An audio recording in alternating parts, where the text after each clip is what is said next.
इस पर टिक करो जो राइट ऑप्शन है। Okay sir.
सर हो गया। ठीक है, ये पहला जो है सिस्टम सॉफ्टवेयर है। स्क्रीन सेवर जो है वो सिस्टम सॉफ्टवेयर। एंटीवायरस ठीक है।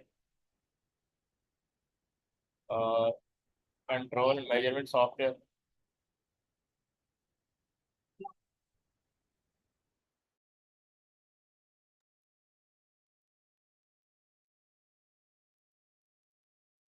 ऑपरेटिंग सिस्टम तुम्हारा सही है। ठीक है। ऑन स्क्रीन कैलकुलेटर, ये भी ठीक है। क्यूआर रीडर भी ठीक है। कंपाइलर ठीक है। वीडियो एडिटिंग सॉफ्टवेयर ठीक है। प्रिंटर ड्राइवर सिस्टम सॉफ्टवेयर है ना, ये भी गलत हो गया। प्रिंटर ड्राइवर डिवाइस ड्राइवर है। कंट्रोल एंड मेजरमेंट सॉफ्टवेयर, ये गलत किया आपने, ये एप्लीकेशन सॉफ्टवेयर है। ठीक है, समझ आया।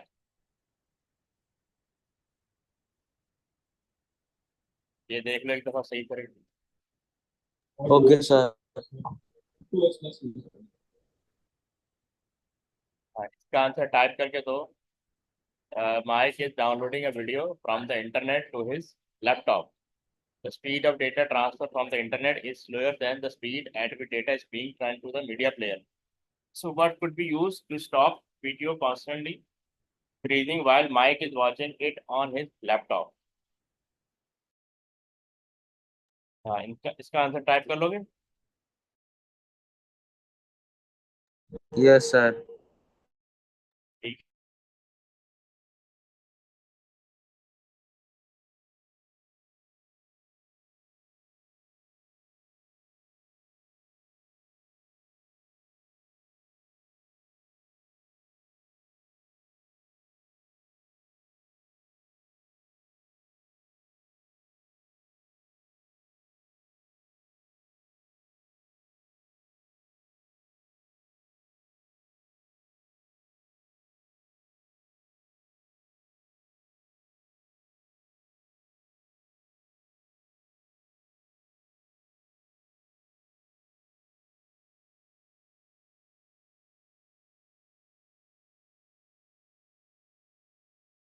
टाइप कर लो, टाइप।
हाँ भी यही आंसर है। इसका आंसर है बफर। Sir buffer. मैं लिख रहा हाँ, अभी लिख रहे हो? नहीं, ये आंसर नहीं है ना। देखो, इसका आंसर बफर। बफर पता है क्या होता है? Small memory area of a device. क्योंकि इसकी सिचुएशन ये बताई हुई है कि Mike is downloading a video from the internet to his laptop. The speed of data transfer from the internet is slower than the speed at which data is being send to the media player. जब internet से data download कर रहे होते हैं, उस speed को ज़्यादा होना चाहिए बफर डेटा ट्रांसफर, जो ट्रांसफर हो रही है, क्योंकि डेटा आपका रैम में आ रहा होता है, रैम से बफर में जा रहा होता है। पहले डेटा रैम में आता है, रैम से बफर में जाता है। बफर किसी भी डिवाइस का एक स्मॉल मेमोरी एरिया होता है। ठीक है। अब वो कह रहे हैं what could be used to stop the video constantly freezing. क्योंकि रैम से इंटरनेट से डेटा था। रैम में सुनो, इंटरनेट से डेटा रैम में आएगा, रैम से बफर में जाएगा। तो कह रहा है तो बफर होना जरूरी है। अगर बफर नहीं होगा तो आपका डेटा रुक रुक के आएगा, स्टॉप हो जाएगा। ठीक है। स्ट्रीमिंग में डेटा बिट्स में आ रहा होता है। ओके, अब ये देखो ये क्या है। While watching the video, Mike is meanwhile printing 160 pages document on his inkjet printer. Describe how interrupt could be used to allow him to watch his movie at the same time as the printing is being done. So the printer memory can store up to 20 pages at a time. ठीक है। अब वो कह रहा है कि interrupt कैसे use होगा इस सिचुएशन में। While watching the video, Mike is अब एक तरफ वीडियो देख रहा है वो, Mike is meanwhile printing a 160 page document on his inkjet printer। और एक वक्त में जो प्रिंटर जो है ना 20 पेज लेता है। Describe how interrupt to use to allow him to watch his movie at the same time as the printing is being done. यानी प्रिंटिंग भी होती रहे। The printer memory can store up to 20 pages at a time. अब इसका answer right करो, type कर लेना।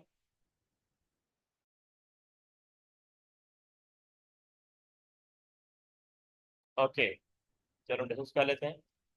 ये ये सारा तुम्हें राइट करना होगा। या सबसे पहले कह रहा है data send to printer buffer. ठीक है, क्योंकि जब आप प्रिंट जॉब भेजते हैं तो हर जैसा प्रिंटर का अपना मेमोरी एरिया होता है, उसको हम कहते हैं buffer. Meanwhile, data from download or video buffer is sending data to video player। ठीक है। अच्छा, अब ये जो बफर है ये किसका है? प्रिंटर का। प्रिंटर में आपने पेज भेज दिए। ठीक है। इन द मीन टाइम आप डाउनलोड कर रहे होंगे वीडियो, ठीक है, जो कि मीडिया प्लेयर को ट्रांसफर हो रही है। Once printer buffer is full, क्योंकि 20 पेज तक की उसकी कैपेसिटी है। Attention return to video download and video buffer start to fill again. अब वीडियो का अपना बफर एरिया वो फिल होना शुरू हो जाएगा। Document start to print, other end पे डॉक्यूमेंट प्रिंट होना शुरू होंगे। तो when printer buffer is empty and interrupt is send to micro processor requesting more data. तो हार्डवेयर को, किसी भी हार्डवेयर को जब अटेंशन चाहिए होती है तो इंटरप्ट जनरेट करता है। इंटरप्ट का मतलब है प्रोसेसर को बताना I need your attention, give me task.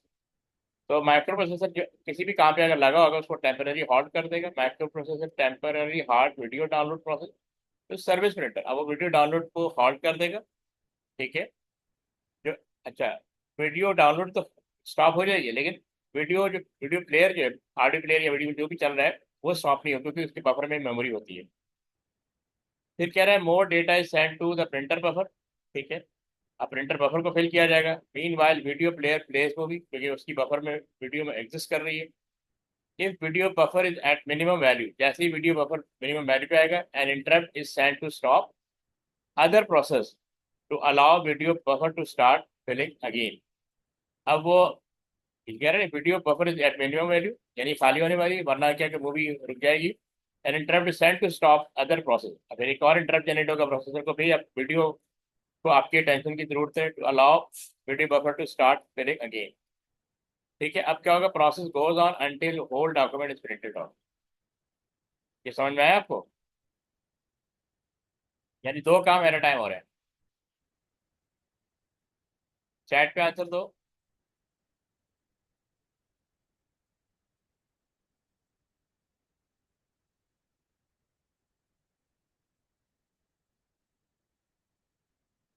Okay, इसका स्क्रीनशॉट ले लो। क्या कर रहे हो? आगे बढ़े। Yes sir. अब ये कह रहे हैं कि describe what happen if the inkjet printer runs out of black ink during the printing process. यानी प्रिंटिंग प्रोसेस में ब्लैक इंक खत्म हो गई है तो क्या होगा? Any idea? टाइप आंसर या चैट पे आंसर दे दो, या बल्कि टाइप कर दो, ज़्यादा बेहतर है।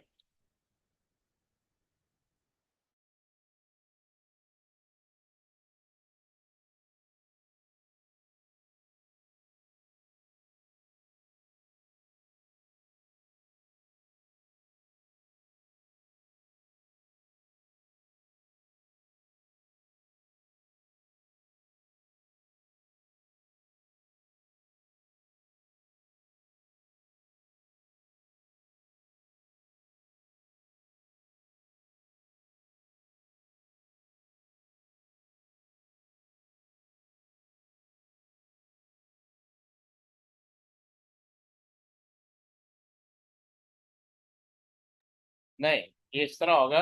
देखो, जब भी कोई एरर आएगा ना तो इंटरप्ट जनरेट होगा। ये देखो, interrupt send to CPU indicating an error. क्योंकि प्रिंटिंग इंक खत्म हो गई है या पेपर जैम हो गया, कोई भी प्रिंटिंग इशू आता है तो वो एक इंटरप्ट सेंड किया जाएगा सीपीयू को। Interrupt send to CPU indicating an error and message appear on screen. Screen पर मैसेज आ जाएगा, black ink out of finish, जो भी है।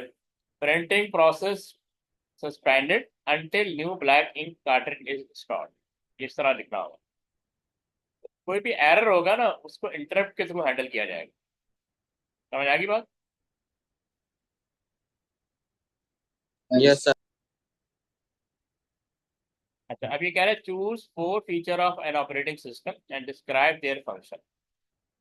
आपको फंक्शन ऑफ ऑपरेटिंग सिस्टम याद है?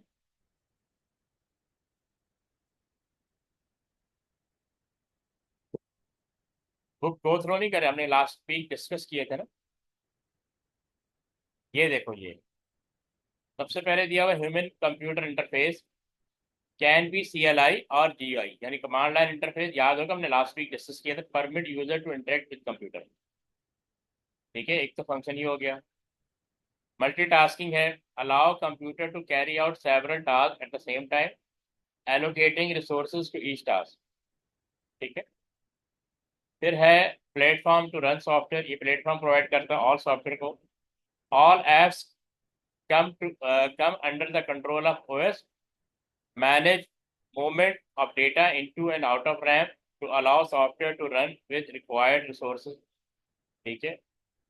फिर है user account management, allow more than one user to log on to a computer, allow more than one user to log on a computer, each user is allocated separate part of memory, administrator has overall control। ठीक है, एक हो गया function. Manage file है, carries out specific task, for example create, open, close, delete, rename, copy etcetera. ये सारे file management task हैं। Maintaining directory structure, monitor access control mechanism and ensure they are maintain, load file into memory as required. ठीक है। फिर लिखा हुआ hardware management, involve management of all IO devices, communicate with devices via device driver। ठीक है। और ensure allocation of resources according to priority, manage queues and buffers। memory management manages RAM and keep track of which apps are using memory location। हमारी जितनी फाइलें memory के अंदर open होती हैं, हर एक को उसका एड्रेस दिया जाता है। ठीक है। तो उसका ट्रैक भी रखता है कि कौन सी फाइल किस मेमोरी लोकेशन पे एग्जिस्ट कर रही है। prevent competing apps from using the same memory location।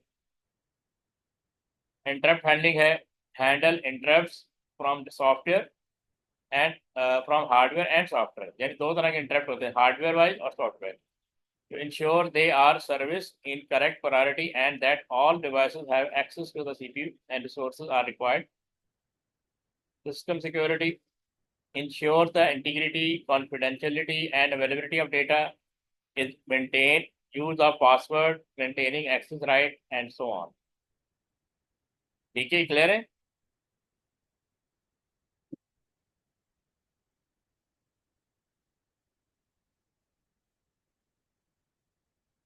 हाँ मूसा, इज दिस क्लियर? चैट पे आंसर दो.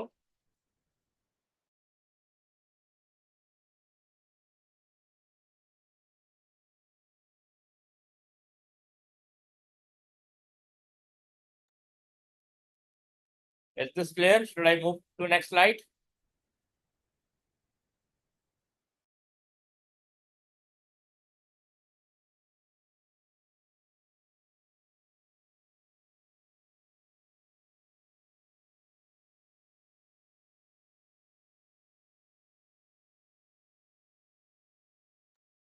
इसका स्क्रीनशॉट ले लो अगर लेना है तो.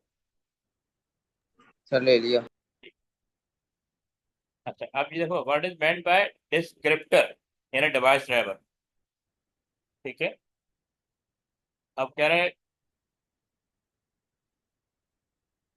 what role does the descriptor play when a new memory stick, for example, is plugged into a USB port of a computer for the first time?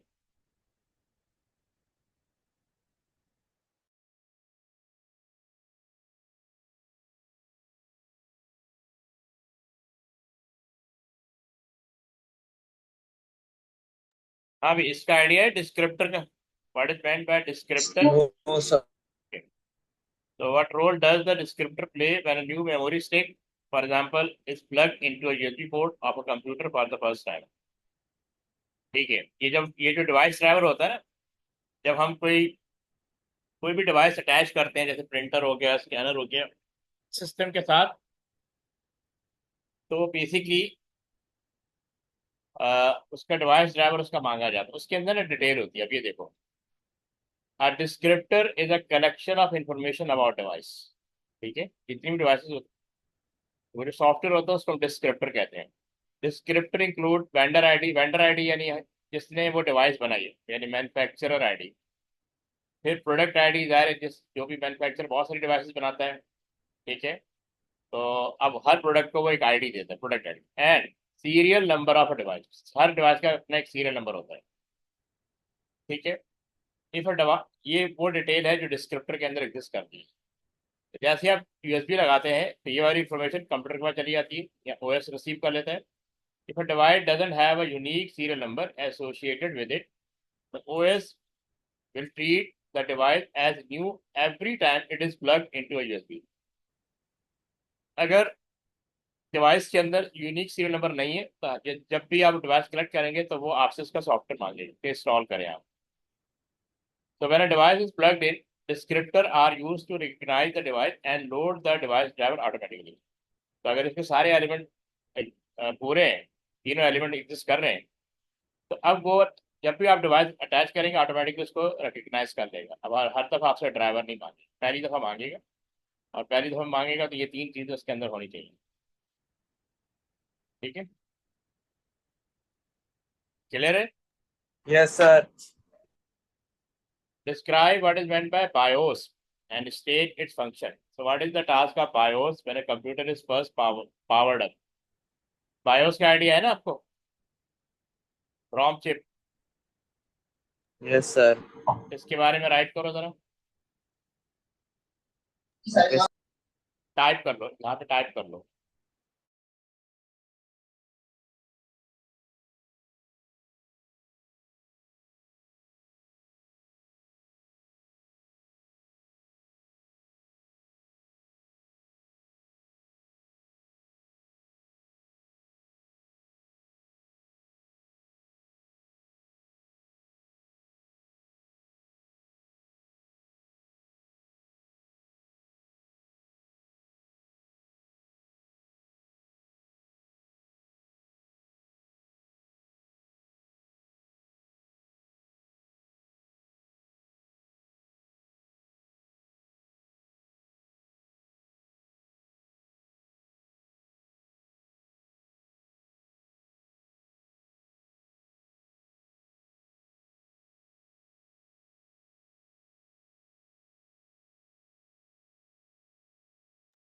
ठीक है।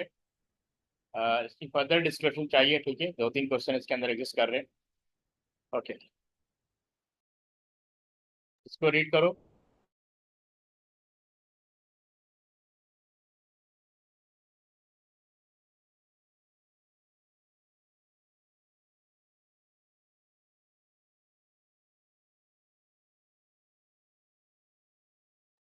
अच्छा, इसमें लिखा हुआ है when the computer is powered up, part of the OS need to be load into RAM. तो जब भी हम पावर अप करते हैं सिस्टम को या पावर ऑन करते हैं, तो बूटिंग प्रोसेस स्टार्ट होता है। बूटिंग प्रोसेस में हम क्या होता है कि at the end hard hard disk में ओएस एग्जिस्ट कर रहा होता है, उसको ट्रांसफर करते हैं या लोड करते हैं to RAM. This is called bootstrap या लोडर। क्योंकि जब तक ऑपरेटिंग सिस्टम रैम में ट्रांसफर नहीं होगा, आपको सिस्टम का एक्सेस नहीं मिलेगा। Startup is handled by the BIOS. तो जो भी स्टार्टअप है, यानी स्टार्टअप का जो सॉफ्टवेयर है, वो बायोस हैंडल करता है। तो हम रॉम चिप भी कहते हैं। फिर tell the computer where the storage device that hold the OS. Computer को बताया जाता है कि स्टोरेज डिवाइस कहाँ पे, जहाँ पे ओएस एग्जिस्ट कर रहा है, can be located. BIOS is stored on firmware such as WEP ROM. तो फर्मवेयर को हम डब्ल्यूईपी रॉम भी कहते हैं, या यूँ कह लो कि बायोस को हम फर्मवेयर भी कहते हैं, ठीक है। और इसका टेक्निकल नेम ये है electrical erasable programmable read only memory. होती रॉम चिप है, लेकिन इसके अंदर ये ऑप्शन भी है electrical erasable programmable read only. लेकिन आपको एज ए रॉम चिप ही दी जाती है, ताकि आप यूजर जो है इसके अंदर कोई चेंजेस ना कर सकें। ठीक है, ये आंसर है इसका। समझ आ गया?